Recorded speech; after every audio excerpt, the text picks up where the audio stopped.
Okay, so welcome back to the More Than Macros podcast. Today we have a highly anticipated episode on all things period and the menstrual cycle. So for this episode, we are joined by Coach Kat and Coach Clare, who both have extensive experience and education in the realm of female hormones and the menstrual cycle. So really happy to be joined by them today. Awesome. Happy to be here. Just want to say that both Claire and I have done a lot of continuing education on hormones and female cycles, things like that. We're in no way pretending to be gynecologists. So if you've got any serious concerns, we definitely recommend seeking appropriate advice there. But this will be a great kind of intro conversation to get us started talking about this and hopefully leave you guys with a bit better understanding of what's going on in your bodies and able to troubleshoot a little bit as well. Yeah, it's going to be very top level, but we plan on covering some really great topics. We're going to start with the main function of each hormone that is associated with the menstrual cycle. And then we'll go through an overview of what a normal cycle looks like, how training and nutrition can be affected through the different stages of the cycle.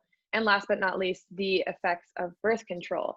We also got some questions asked on Instagram, so we'll go over a few of those that aren't answered in the beginning parts of this conversation. But yeah, so let's dive right into it. Kat, do you want to start out with going over what the main hormones are associated in the menstrual cycle?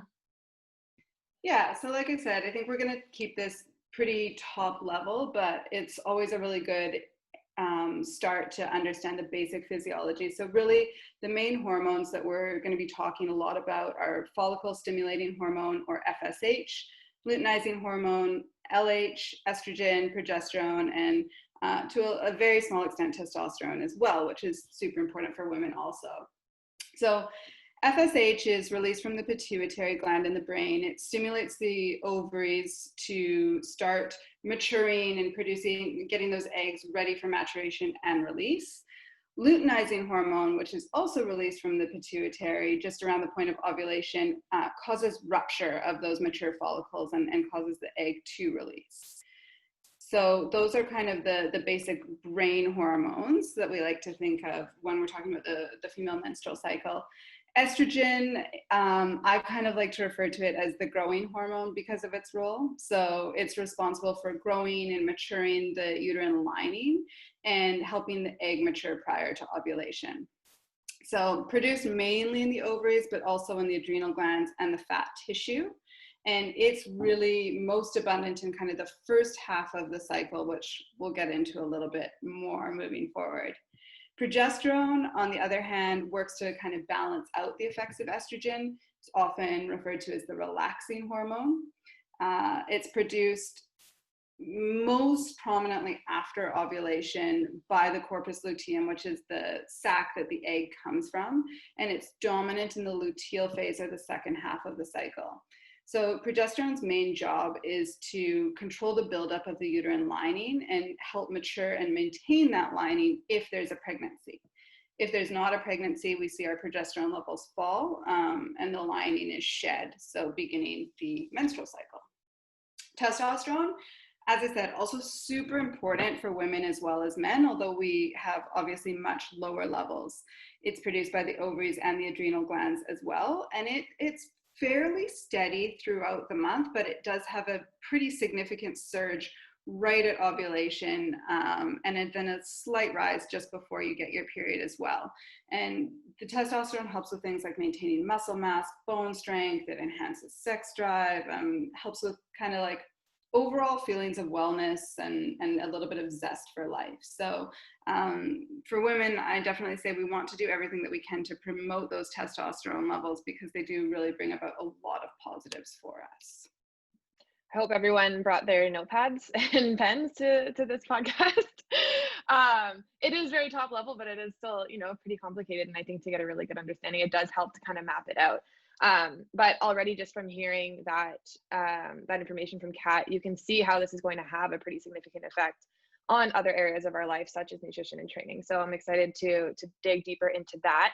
But first, let's go through what a normal cycle looks like. Now, I think this is really important too, because often, especially as nutrition coaches, when we're even just first sitting down for an initial consult, with a potential client, one thing that we do really try to dig deep into is what their cycle is like, because an abnormal cycle is just all too prevalent these days. And I think it's really important to understand what a normal one looks like so that we can understand when things may not be regular. So yeah, let's dive into that. I think that's really important what you just said. And one of the things that I always say when I'm sitting down with my female clients is that as much as we kind of like, complain about our cycles and things like that, they are this like wonderful red flag warning system that we have in our bodies it's pretty quick to like shoot up and let us know if something's going wrong, if something's amiss, if we're undernourished, overstressed, if there's something else in our life we need to look at, because the hormone cycle can, become quite easily affected. And I think all too often what we see, especially within the medical world, is, oh, you haven't got your period, oh, you're missing your period, be thankful, like enjoy it, right? And just kind of get shoved under the bed. But if you're skipping periods or having longer than normal periods, it's usually something that's like, hey, let's look into this because something's not quite happy here, right?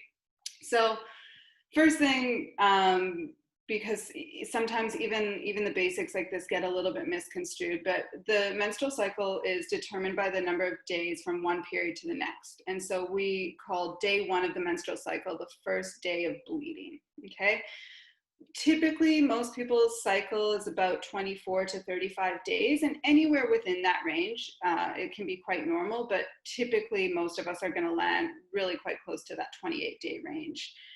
It's not unusual or abnormal for a woman's cycle to occasionally be a little bit longer or a little bit shorter than their average, but any significant alterations in length or patterns should be looked at to make sure that there's not something else kind of going on under the hood. So what happens is we start our cycle, day one of bleeding, estrogen and progesterone levels are quite low, and that's going to signal the pituitary gland to start secreting that FSH that we talked about earlier. And that will start the process of maturing the follicle and preparing that egg for ovulation. As the follicle matures, it in turn produces more estrogen to prepare everything for possible pregnancy. And then around day 12 to 14, those increased estrogen levels trigger a sharp rise in luteinizing hormone, which is going to cause the release of the egg from the follicle. And so that's where we get that ovulation. Right around that time as well, you're going to have an increase. That's going to be your increase in testosterone for the month, which is going to bump up your sex drive. And I think, it becomes fairly evident from an evolutionary point of view that if we increase your sex drive right around the same time we have you ovulating, we're going to have the best chance at having a pregnancy occur, right? Which may or may not be what we want, but that's kind of the underlying reason that it happens from there. Okay, so once that follicle is ruptured, that actually secretes more estrogen and more progesterone to continue to prepare us for pregnancy. And so we see an increase in progesterone and estrogen again in the latter half of our cycle, which is called the luteal phase. The first kind of 2 weeks of our cycle is the follicular phase, then we've got ovulation, and then the latter half is known as the luteal phase. If we don't have fertilization that occurs, those estrogen and progesterone levels will start to drop, and then we'll see menstruation begin, and we'll kind of go right back into that cycle over and over and over again. So that's kind of the normal. That's what we expect to happen. Everyone is a little bit different, so you might ovulate a little bit earlier in your cycle or a little bit later. When you ovulate in your cycle is going to determine whether or not you have a longer luteal phase or a follicular phase. And those luteal phase, that's when we start to see kind of the negative symptoms that we would associate with our cycle. So if you've got a bit of a prolonged luteal, you may see more of those PMS-like symptoms for a longer period of time or more intense.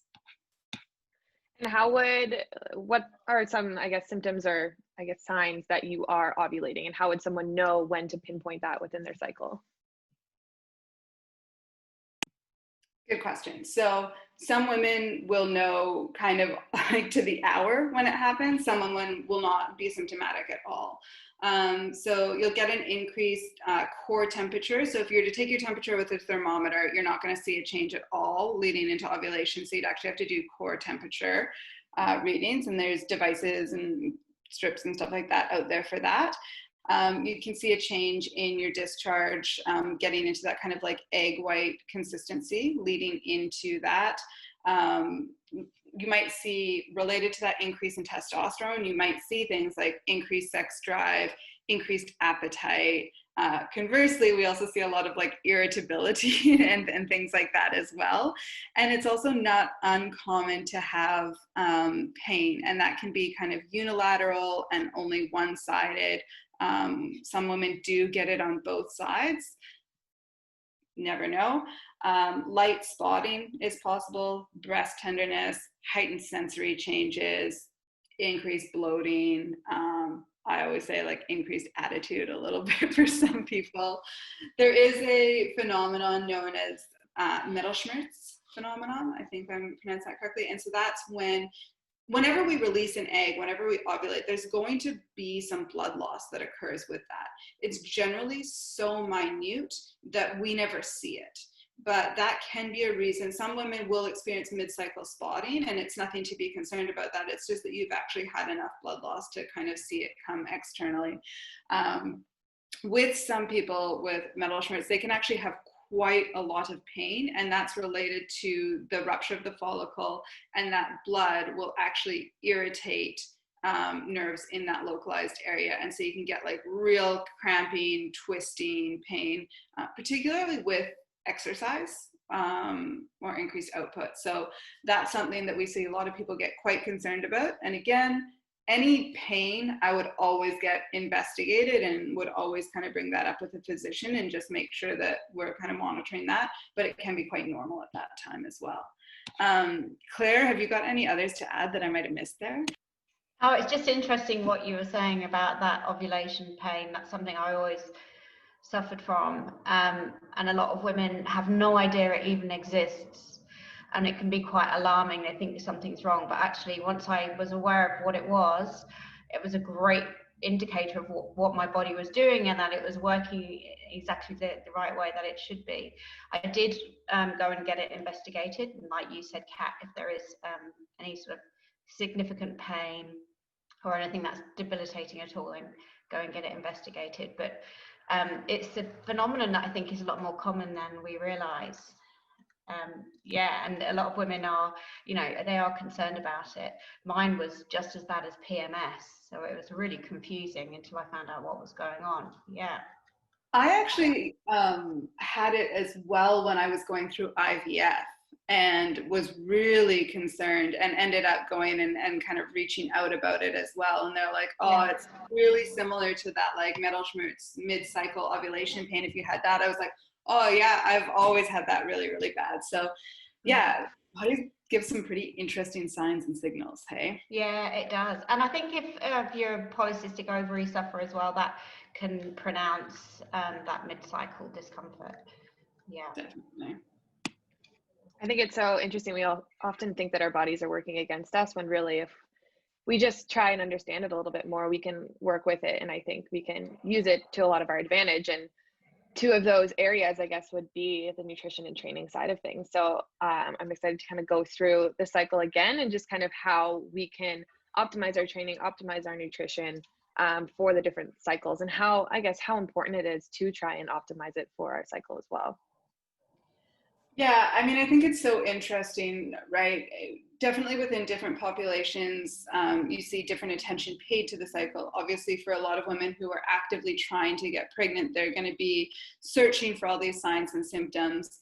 Oftentimes I find with my younger clients, they're not looking for them, so they might experience them a little bit less. Doesn't tend to go the other way, but not just for pregnancy, either becoming pregnant or avoiding becoming pregnant, but for your training, it's so important to dial into those. I like to split it up into kind of the 4 phases when I'm looking at training through the menstrual cycle. So that follicular phase, ovulation, luteal, and menstruation.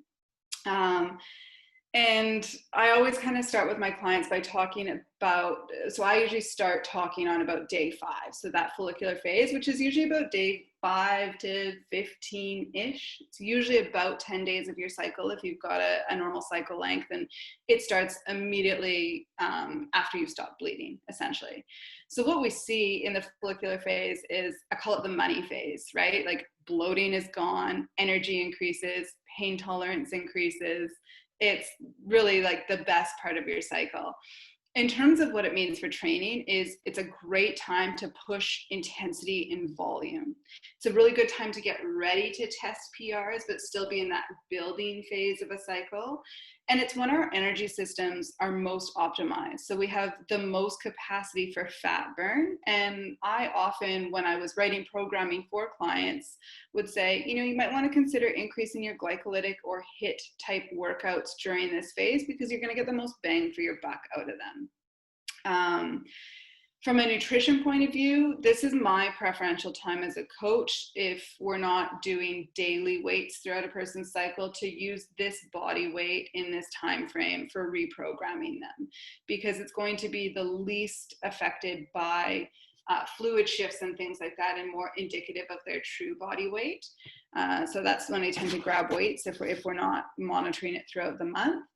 It's also the time when we have the most insulin sensitivity, which is great because it means we're the most responsive to carbohydrates, and we utilize those the best. So we can increase carb intake in the first part of that cycle and actually see some really positive benefits. And it's, your best possible chance to get a little bit of a basal metabolic rate boost from glycolytic work or HIIT work. So interval training, things that are really fast and intense, and increasing your protein intake. It's essentially like a time when we can do more with less. So I always say, like, first 10 days of your cycle, make the most of it, right?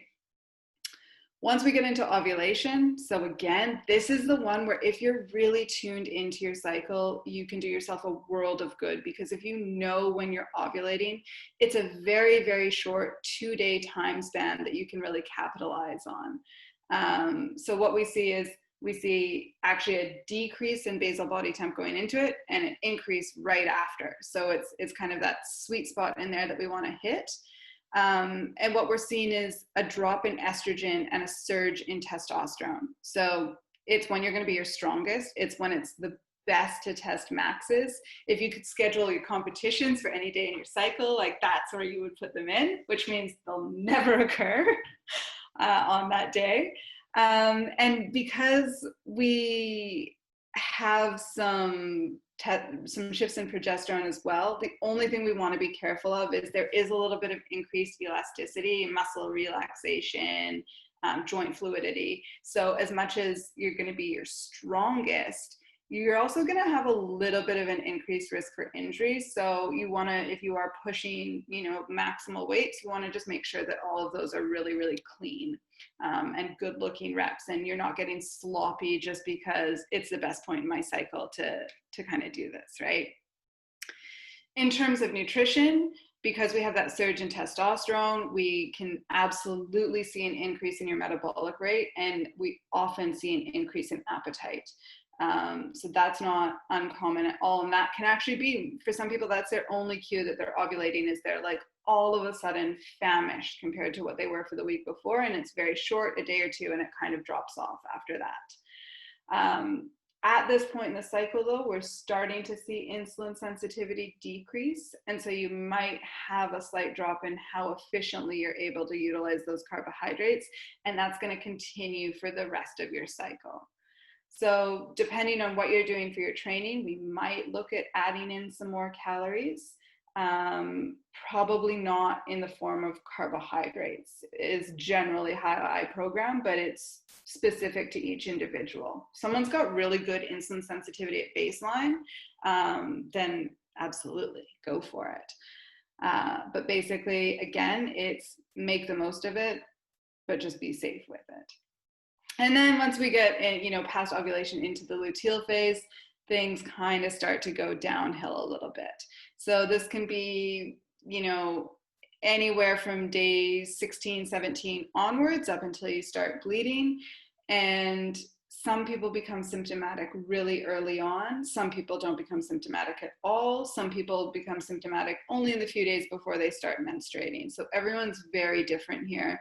But we can see those typical PMS symptoms come through. So increased fatigue, increased water retention, more joint pain, increased appetite, increased cravings, low or erratic mood, decreased focus, and you also might get some people complaining of feeling quite hot and feeling their body temp start to increase. So with, if you are someone, and this is, I think, really, really important, because there's lots of theory about, okay, this is what goes on during a normal menstrual cycle, but you should always be programming to your symptoms. So if you don't have any of those symptoms, it's good to be aware of where you're at in your cycle, but do you need to change anything? Probably not, right? However, if you're someone who's like, yeah, check every box on that list, and you have all of those symptoms, then increasing fatigue and pain is going to probably result in some decreased muscle endurance, right?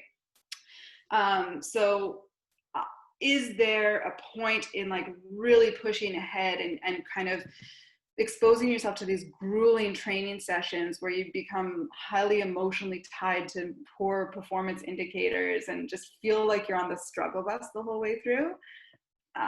For some athletes, there may not be a choice in the matter, right?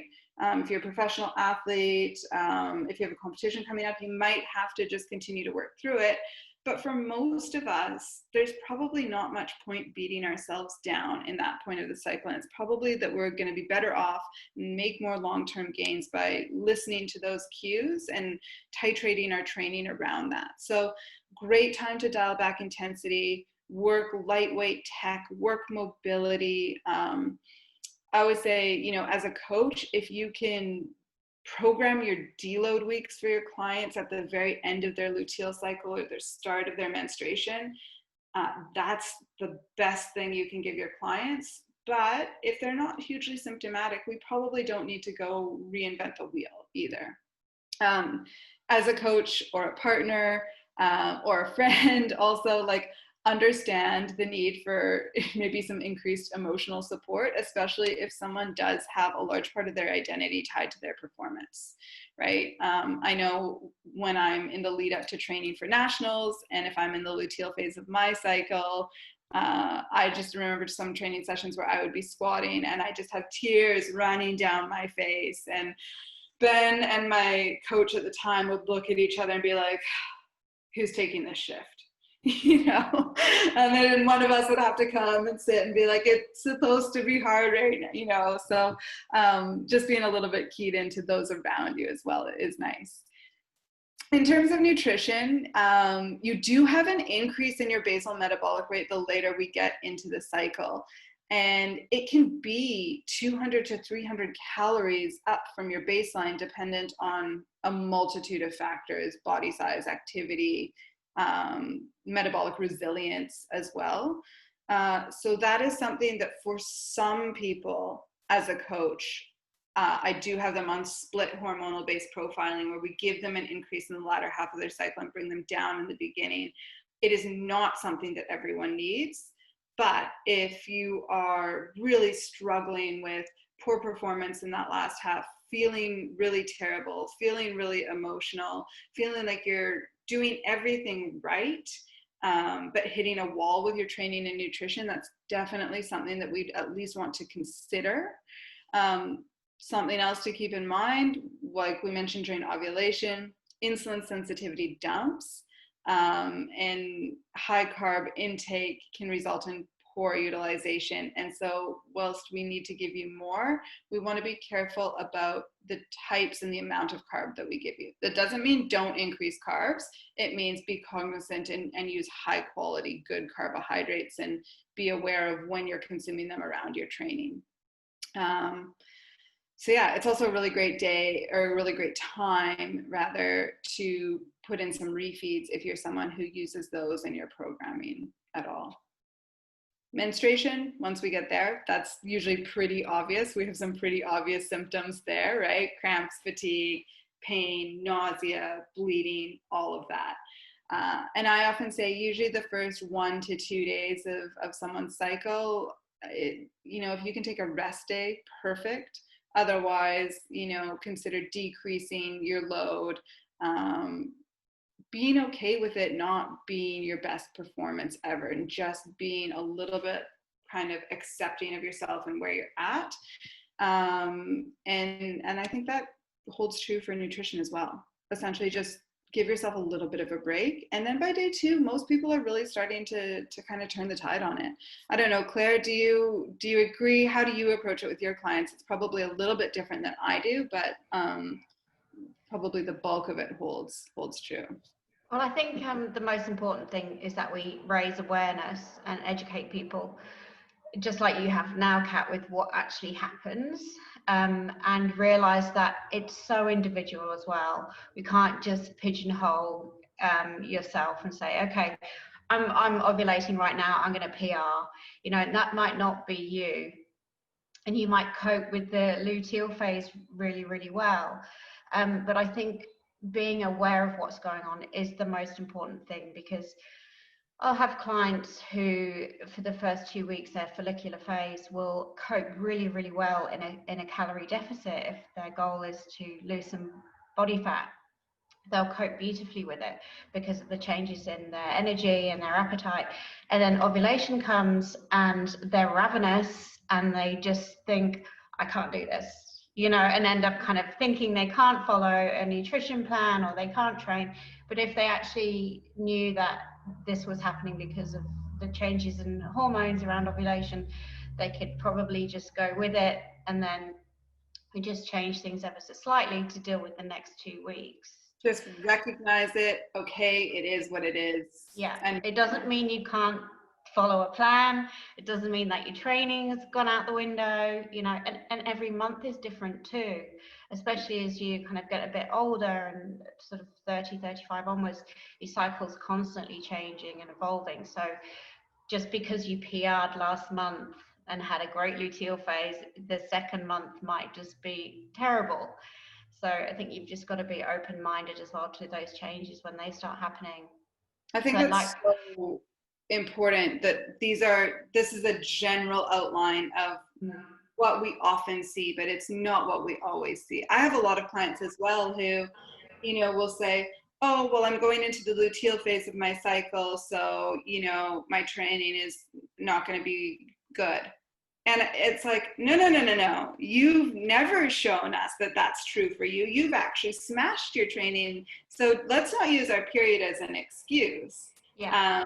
But let's use it as, okay, I understand this is going on. So if I'm having a hard time, it kind of gives me permission to be a little bit easier on myself, because there may be a physiological reason for it, right?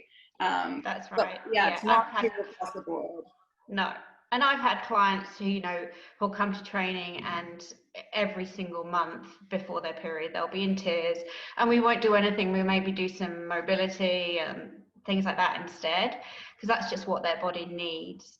Whereas I have some clients right before their period will absolutely smash it in the gym, go against the grain completely. So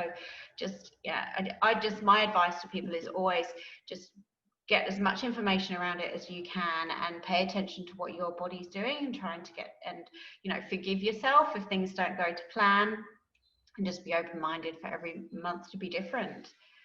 And I think that's important, what you just said. Get as much information as you can, which means get as much information that is specific to you. So if you're not tracking your cycle, that's a great place to start, right? Yeah. There's a million different apps. Personally, I use Flow because you can jot in all of your symptoms on all your different dates, and you can get graphical images of it and see how you respond, and see month to month how you change. Because theory is great, but we're all very unique, right? And if you don't know what your cycle looks like, then we really can't apply any of this. So before, I was just saying how if you're not really very aware of what's going on with your cycle, and you have a great first 2 weeks, and then things shift, and your appetite increases, and you think, I can't do this plan, or I can't train, that's going to affect your mental state, and you're probably going to make more not so smart food decisions, food choices, and then that's going to have another knock-on effect. Like you might be, you know, have a change in mood, so you might reach for you know, some junkier foods or more sugary foods or alcohol, or if you're feeling tired, you're going to reach for more caffeine, and that's going to have another knock-on effect. Whereas if you're, and you know, you're training and your mood is not going to get any better from doing those things, and you're just kind of setting yourself up for the rest of the month. But if you're aware of, well, why is this happening? It's because of, you know, ovulation and changes in these hormones. You're probably much better equipped to ride it through. Like Kat said, it's only, you know, 1 or 2 days. You can get through that. We can troubleshoot that if you've got a good coach, and then not end up writing off the end of the month. And the more often you do that, then the more kind of faith you'll have in trusting your body and what it's doing. I know a lot of people use birth control to try and lessen their symptoms. So I guess we can get into birth control and the effects that it has on our cycle. But is it specific symptoms that, you know, someone would look for help with birth control, or is it only certain symptoms? I know that a lot of people who experience really bad PMS symptoms, their doctor will prescribe birth control, you know, to lessen them. So what exactly is going on there when that does happen? Yeah, so I mean, the use of birth control as Band-Aid is very, very prominent, right? And in some cases, it is absolutely warranted, right? But I think where the problem kind of comes with, you know, experiencing a lot of these PMS symptoms, and kind of reaching for birth control. Unfortunately, what happens is we don't address the lifestyle factors first. So training and nutrition, right? Especially if you're not active, becoming more active, the effect that exercise can have on kind of just like leveling out those hormones and avoiding these really big spikes and crashes. Getting your nutrition kind of up and running and working for you, not being in a massive calorie deficit day in, day out, year in, year out. All of these things can massively improve your cycle to the point where we can actually decrease those PMS symptoms to something that is a lot more reasonable and manageable, and you wouldn't have to necessarily reach for birth control to control that. Now, in a lot of cases, people will use birth control as treatment for endometriosis, and that's a little bit of a different situation. So, and you know what, bottom line is everyone is different. Everyone's going to experience things differently, and what's right for you is what's right for you. However, I hate when we see jumping to birth control before we address those other factors, or, you know, saying, enjoy not having a period, go on birth control, or you haven't had a period, or you're having your period too frequently, or you're getting breakthrough bleeding, things like this, go on birth control to regulate it. The first thing should always be, why is that happening? Let's investigate why. Let's figure out what's going on. Once we know what's going on, if birth control is the answer, then that's absolutely fine, right? There's a ton of different birth control options out there on the market. And so how they control symptoms is going to be completely dependent on what type of birth control that you go for. I think probably the most common thing I encounter is women going on birth control, specifically, more so now, Mirena IUDs to control their endometriosis. And that is a clinical indication for the Mirena IUD and for some hormonal birth control as well.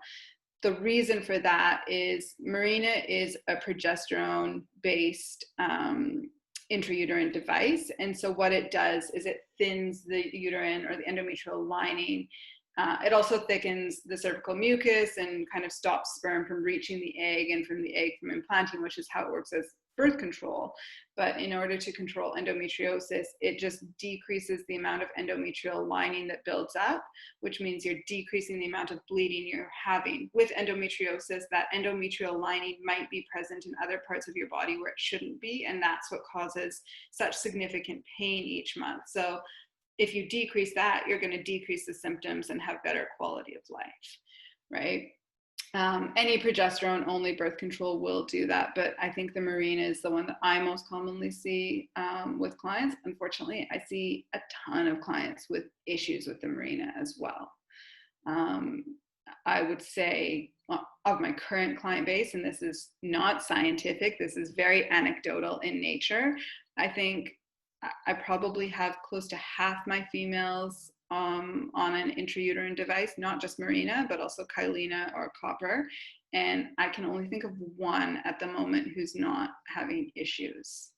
So, it's a very, whilst there is sometimes that desire to jump to that as a solution, oftentimes it does cause a lot of problems as well. What are the other types of just like the pill birth control? What are the most common types of that? Yeah, so I mean, I guess too, like I know one of the questions that came through from Instagram was about like what are the different types of birth control available to me and how do they affect my training in nutrition? So it's probably just a good time to kind of integrate all of that. But I'm not going to be able to go through all of them, and no one's going to want to listen to me go through all of them. But if you kind of break it down into what we most commonly see, that's going to be your intrauterine devices. Of those, Mirena, which is a hormonal progesterone based, and that one's good for 5 years. The Kyleena, which is relatively new, so it's kind of the mini IUD. It's also progesterone based, but it has half the dose that the Mirena has. It's also good for 5 years. And then the copper IUD, which is hormone free. So those are the kind of 3 IUDs that we see. And then typically I see either like progesterone only contraception or combined pills, estrogen and progesterone. There are other options, implants, rings, things like that, but we don't see them as commonly. So if people have specific questions about those, I'm happy to answer them maybe in a follow-up podcast, but I'm probably not going to delve into them right now. So we'll start with copper because that's very different. So a copper IUD, copper is toxic to both eggs and sperm. So basically it slows down the transport of the egg. It is toxic to the egg. It's toxic to the sperm. And because it's physically implanted into the uterine lining, it causes changes in that lining that make it very difficult for the egg to implant, even if it weren't affected. So that's how it works from a birth control standpoint. Copper is not very commonly used for the main reason that it can cause longer and heavier periods, okay? So it's not used for people who have endometriosis or who have any problems with their periods. It is kind of a nice option for some people in that it is completely hormone free. Right, so that's why it is sometimes selected. I don't see that used very often anymore, and the clients that I have seen it used with have ended up with problems, typically with bleeding, right? So not a huge one that we see, but a good one if you're wanting to avoid any weight gain and you're wanting it as a birth control only option, right? The Kyleena and the Mirena, like I said, those are both a progesterone-based IUD. The Kyleena has half the dose. Because this is a local product in that it's inserted, it doesn't have the systemic effects that say like an oral progesterone only mini pill would have. And so what we see is mainly local side effects. So typically we see bleeding, definitely for the first 3 to 6 months after insertion, can be constant, can be erratic. Usually after 6 months it stops, and usually after 6 months most women will experience amenorrhea, so they don't get their period anymore, which is a huge part of the reason why people opt for these IUDs. Definitely going to see that more with the Mirena than the Kyleena. With the Kyleena, you're much more likely to continue to have a period because the dose of progesterone is lower. Remember, we said progesterone works by thinning the lining of the endometrium, and so you don't build up as much, and therefore you don't bleed each month. So Mirena is clinically indicated to treat endometriosis as well as a birth control. Kyleena is not used to treat endometriosis, but is only used as a birth control. The other thing to note with the Kyleena, because it has half the dose, it is less effective as a birth control method than the Mirena.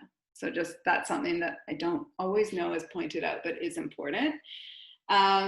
With both of them, like maybe a third of women will have unscheduled bleeding that continues on throughout the duration. But I would say after 6 months, if you're having bleeding that's associated with any pain, so whether that's just at baseline, whether that's after sex, anything like that, you need to go get that checked out, because there is a risk with those of migration, right? The other thing that's interesting, and that is an issue for many people, is that both of these, and again, more so with the Mirena with the higher dose, they can cause cysts to occur and to disappear. So if you're getting repeat ultrasounds and scans while you're on this type of birth control, it's very common that you're going to see those cysts come and go, and that's not necessarily indicative of a problem.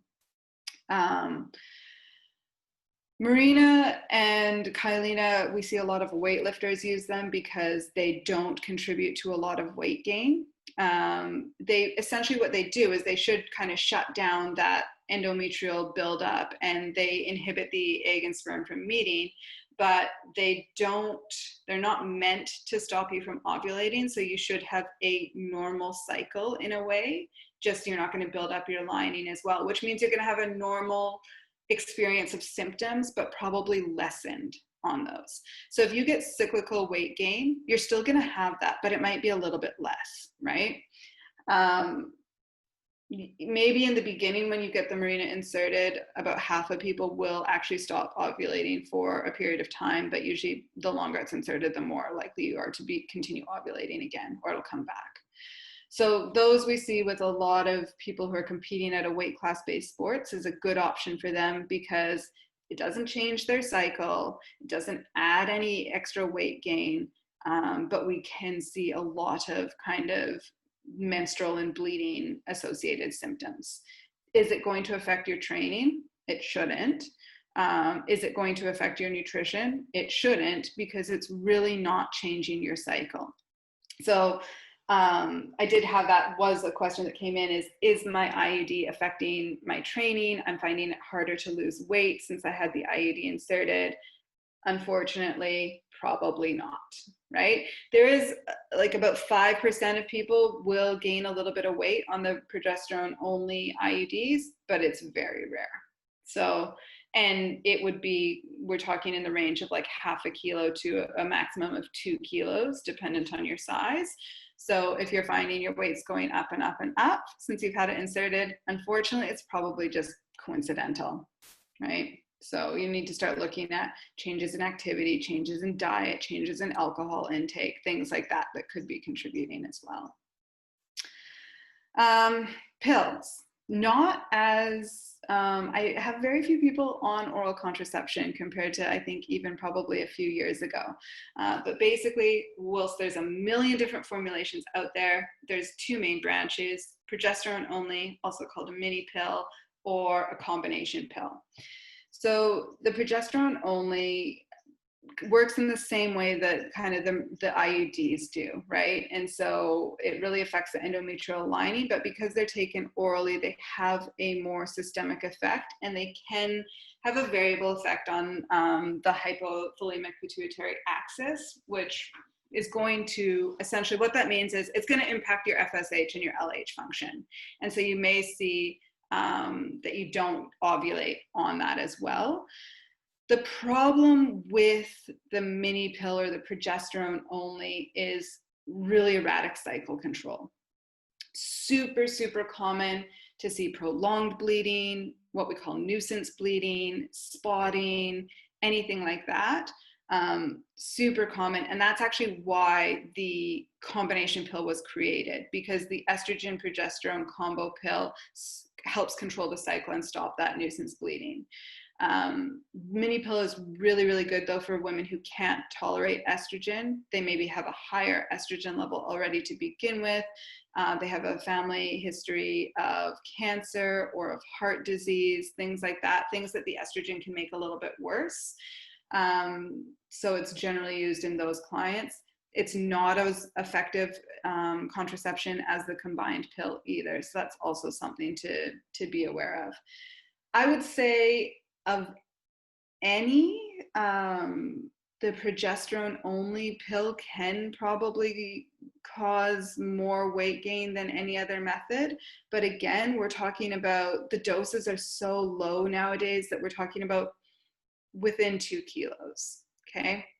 It's probably not going to go beyond that. The research actually indicates for both combined and for progesterone that there's no evidence to support weight gain, and that if there is weight gain, it's usually transient fluid retention that self-resolves within about 3 months. But typically what happens is if, someone does gain weight on it, well, we don't like that. So we go off of it and we see the weight drop off. And so we don't see it as transient. It's, oh, I gain weight while I'm on the pill, right? The combination pill, as I said, it tends to have a better efficacy rate in terms of actual contraception. It works on kind of all the different fronts in terms of stopping ovulation, stopping endometrial buildup.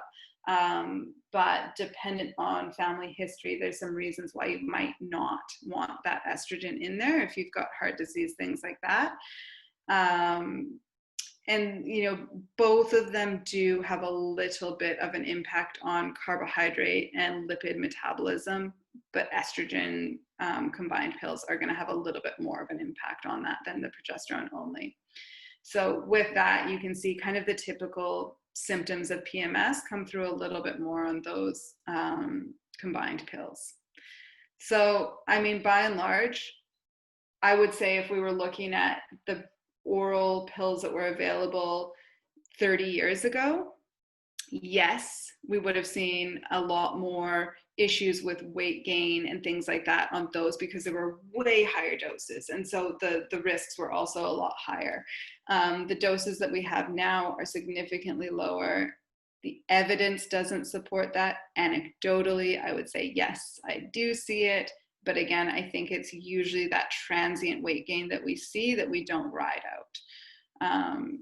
Ultimately, I think what it comes down to, if you're looking at birth control, my number one question is, do you actually need it as birth control, or are you using it for symptom management? Those are two completely different things. If you actually need it as birth control, then choose the option that is going to provide you the best birth control that fits your lifestyle, right? If you're looking at symptom management, have you tried lifestyle alterations first? Have you attended to your training and your nutrition? And yes, those are totally teed up and good, and I'm still having a lot of problems. Then go for the option that's going to control your symptoms the most.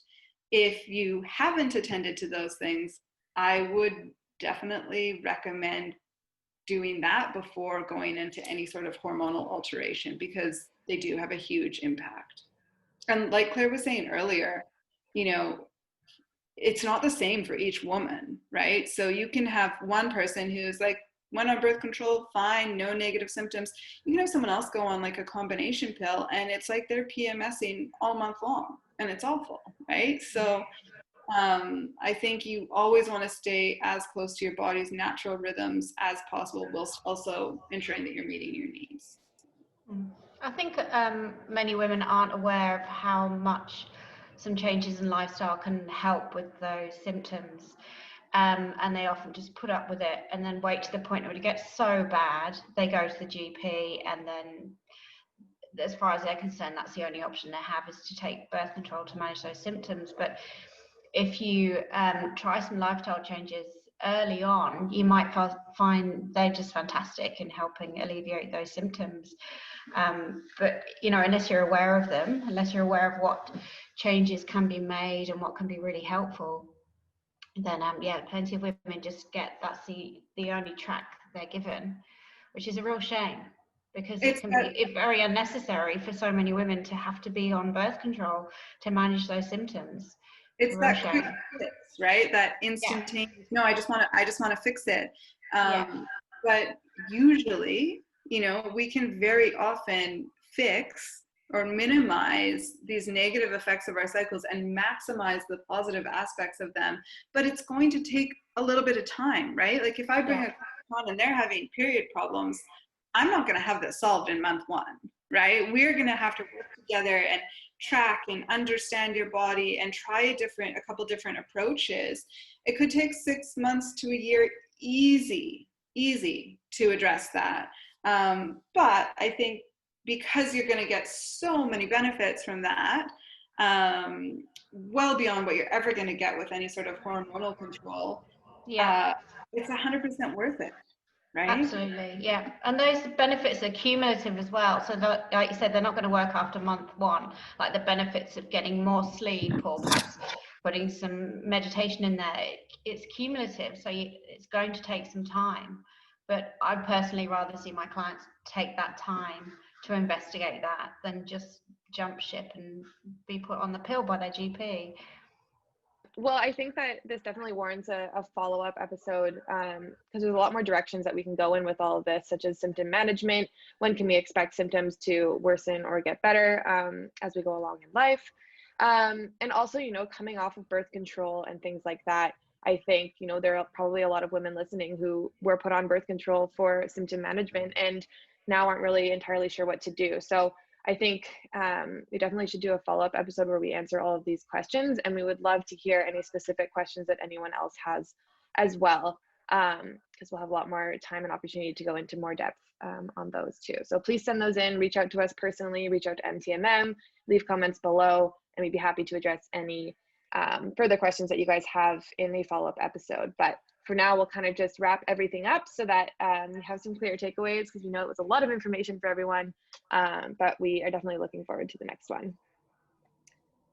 Cool. So I think kind of, my top takeaways from today, because I know I went pretty into the weeds with a lot of the kind of theory and the physiology and things like that, is one, get to know yourself, right? None of this means anything if it doesn't apply to you. So start taking a little bit of like more interesting curiosity in what's going on for you. Start tracking things, get a kind of an idea of what normal looks like to you. And two, I talked a little bit about how your needs change throughout your cycle and how your symptoms change and what that means for training and nutrition. I think the big thing is you do not need to modulate your training and nutrition to your cycle if you're not experiencing a lot of those symptoms. So don't go rework the wheel and throw out your old training plan and tell your coaches you need something completely new and different. That's not what we're saying.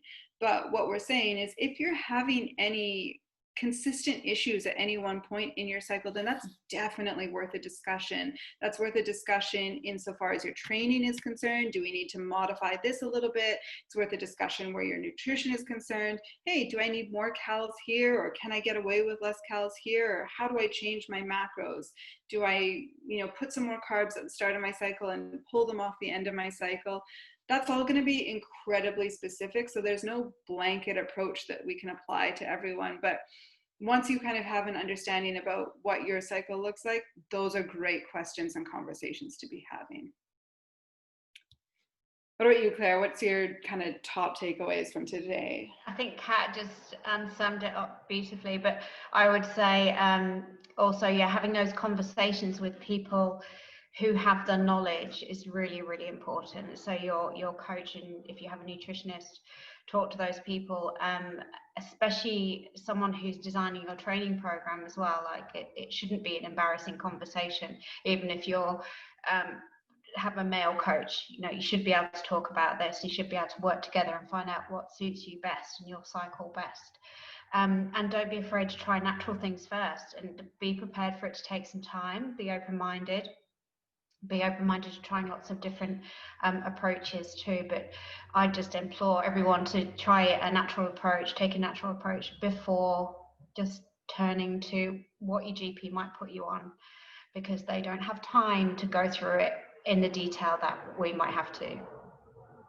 I think too, you kind of nailed it there. Like, take the natural approach.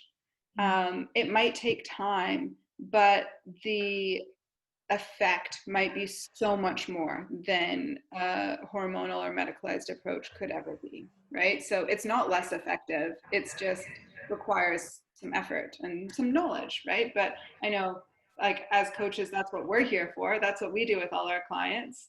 I sit down and listen to Ben have hour-long conversations with all his female clients about their cycles every day. So that is sometimes what it takes, but so worth it. Yeah, absolutely. The benefits far outweigh those other routes that we talked about. And I know sometimes they're unavoidable. You know, people who have endometriosis just might not have any choice. You just might not have any choice when it comes to, you know, avoiding pregnancy. But if there are choices, please explore them. That's what I'd say to people today. And I'm really looking forward to going a little bit further into kind of more takeaways, like how you can, you know, put this into practice in terms of cycling your macros and your calories through your cycle, and your training program as well, giving you guys some real practical takeaway tips. And I know we've had a few questions come through on Instagram about those very things, so it'd be cool to go over those. Definitely. Yeah, very much so. Looking forward to next time. I think there's a ton to dive into, and hopefully some more to come with more questions. So thank you very much, Coach Claire and Coach Kat. Yeah. I learned a lot. Look forward to next time. Yeah, always great to have these ladies on my team. So yeah, thanks again.